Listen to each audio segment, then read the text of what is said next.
这天，为了我们的国家公园旅行，再度跨越了亚利桑那州，来到了熟悉的犹他州。只是原本美丽的天气，却忽然飘起了大雪，也让我们一边开车，一边心情充满不安的忐忑，跟天气变化一样起起伏伏。下大雪。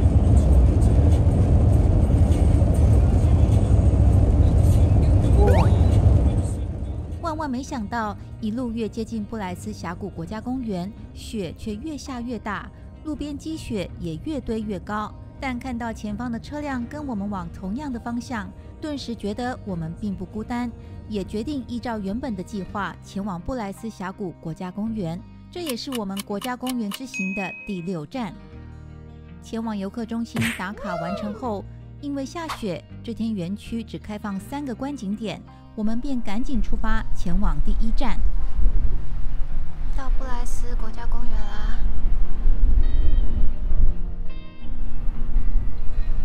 冷风嗖嗖，雪这么大，雪这么厚，天上还飘着雪呢。来的时间不对，都3月底了，还是白雪茫茫。布莱斯峡谷国家公园位于犹他州的西南部，虽然它的名字里有峡谷，但其实它并不是真正的峡谷，而是一个巨大的天然圆形露天剧场。虽然这里全年开放，但最佳的拜访季节是6月到9月。由于我们刚到美国，还处于菜鸟阶段，也没有周全规划旅游的经验，但却意外捕捉到雪中美景的另一面，也算是另类的收获吧。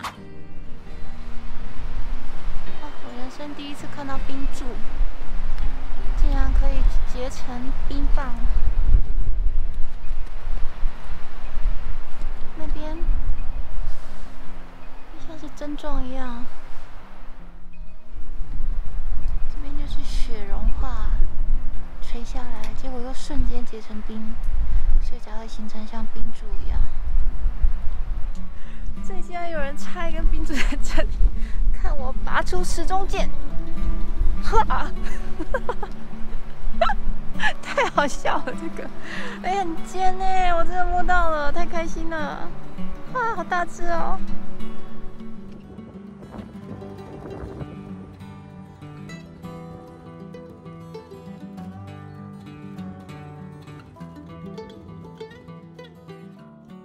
在漫天细雪纷飞的天候里，我们边走边发掘未知的乐趣，也为旅行增添不少笑点。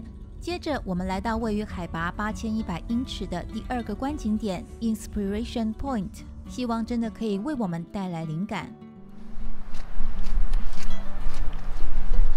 那雪这么厚，前几天应该是暴风雪。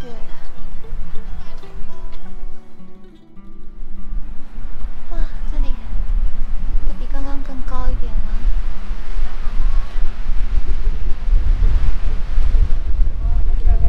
前面那个就叫 Hoodoos， 它形成的原因就是因为下雪，然后雪在那个石头的洞里面凝结，然后之后雪化了，又变成水，然后水在冲击，所以才会形成这样一个一个洞，就叫 Hoodoos。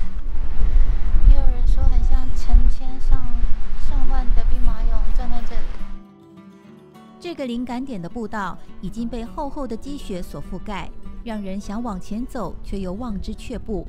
好不容易站上眺望台，眼前如梦似幻的美景，真像是在雾茫茫的世界里观赏画作，已经分不清虚实，如幻似真。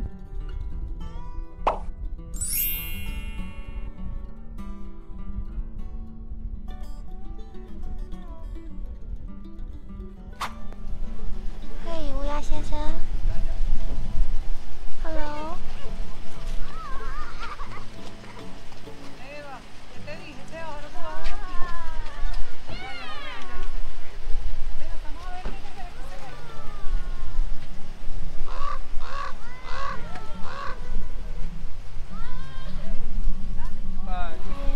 8300英尺了，很高了。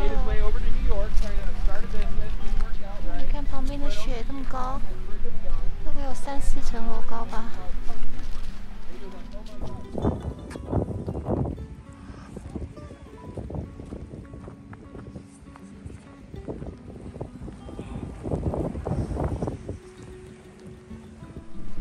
看这边雪这么大，哇！我们今天到底来干嘛？来赏雪的吗？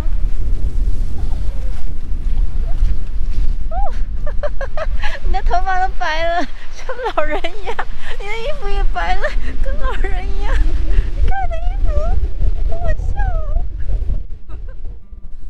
哦！这里真的是最接近这些胡斗士的地方了。我相信天气好的时候来一定更漂亮，真的很壮观。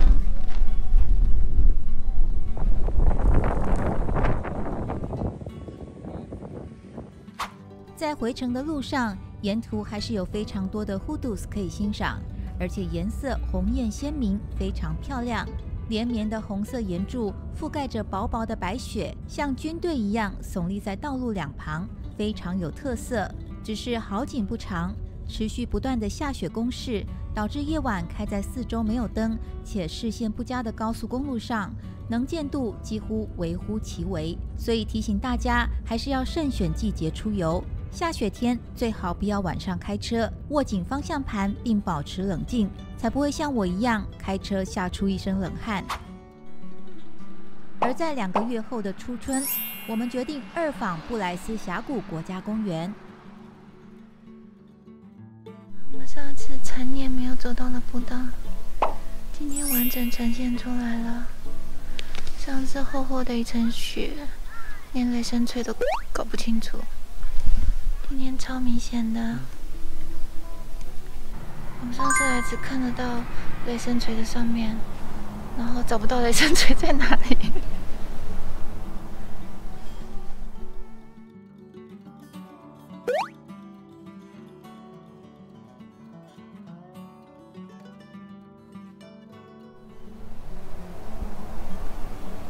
真的很漂亮哦。然后他们就说颜色会不一样，早上现在太阳出来是黄橙橙的，很鲜艳的橙色，到了下午就会变土黄色了，因为没有阳光了。一整片的弧度，上次这边走不过来，到那边就堵起来了。这边的弧度好粗糙的感觉哦，那边的弧度就很圆滑，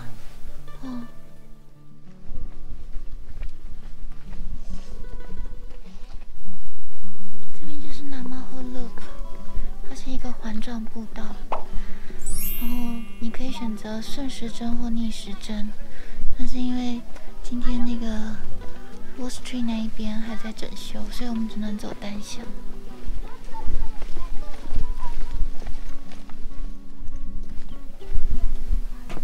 这里的步道跟大峡谷一样，也是立字形的，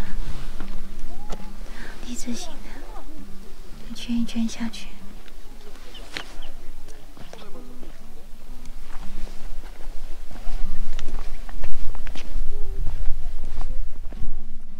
下面有2个形成的洞穴，感觉可以让小动物躲在里面躲雨。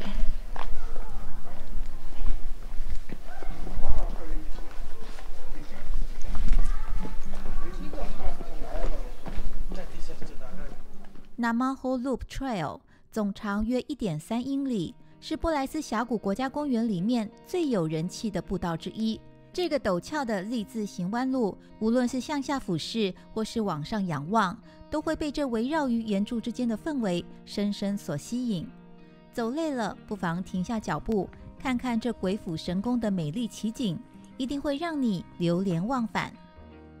步道的尽头便是这个著名景点。另外一个景点叫 Two Bridge， 就是有2个弧度形成的，2个像桥一样的。在这里有个岔路口，可以选择往右走较长的女王花园步道，或是往左走华尔街步道。但因为左边尚未开放，所以我们选择原路折返。上坡路段走起来还是挺吃力的，但一路走走停停，拍拍照，喝喝水，看着一个个挺拔站立的岩柱，随着阳光照射的角度，颜色也产生了不同的变化。重新回望来时走的路，心里头还是有满满的悸动，久久无法忘怀。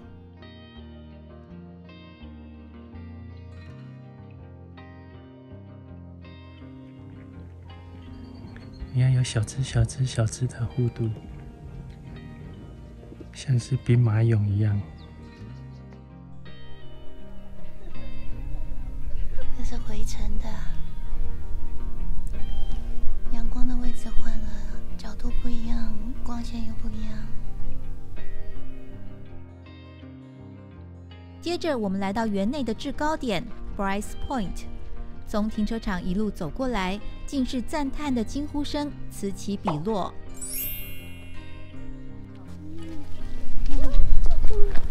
今天来跟上次来真的差太多了，上次真的是风雪交加，今天整个全部都看得一清二楚。这边是整个布莱斯国家公园的最高点，这边有8000多英尺，非常的高，所以这边气温相对的也比较低。布莱斯点以欣赏日出闻名，站在观景台上，就像欣赏一座露天剧场的立体模型。果然，公园以布莱斯命名是其来有自的。我们现在从 Bryce Point 走到 Inspiration Point， 刚刚我们就在那边，在那个制高点看那个 Bryce Point， 现在我们已经走到这里来了。它下面也有很多步道，在下面可以走。那里还有很多洞穴，看起来就像神殿的那个宫殿的柱子一样，很漂亮。刚刚前面讲的那个像宫殿的柱子，在这边就真的是像一个宫殿了，还有一个大门，很美。那一头就是 Inspiration Point， 所以我们等一下走到那里去。这条峡谷圆边步道可以沿着布莱斯峡谷的圆形露天剧场走，除了有凉爽的风、满满的芬多精，还有数不清的 hoodoos 围绕。站在灵感点的观景台，可以看到整齐排列的岩柱，就像等着出兵征战的英勇将士们，俊勇挺拔，英姿潇洒，随时等着将领一声令下，挥旗出征。上次走这里都是大风雪走不上去，现在太阳高照。一个一个的小小的，他们就像兵马俑的军队一样。我喜欢这一片。